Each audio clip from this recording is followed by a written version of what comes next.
جو لوگ اپنا مال اللہ کی راہ میں خرچ کرتے ہیں ان کے مال کی مثال اس دانے کی سی ہے جس سے 7 بالیں اگیں اور ہر ایک بال میں 100 دانے ہوں،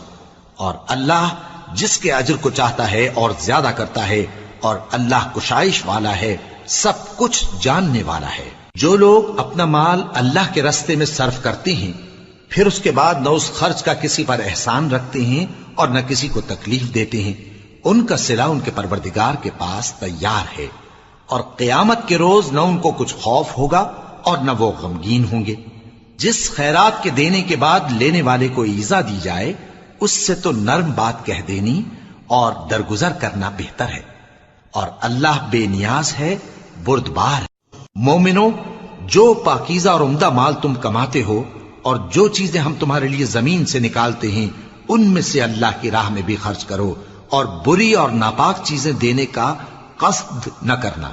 کہ اگر وہ چیزیں تمہیں دی جائیں تو بجز اس کے کہ لیتے وقت آنکھیں بند کر لو، ان کو کبھی نہ لو، اور جان رکھو کہ اللہ بے نیاز ہے، خوبیوں والا ہے۔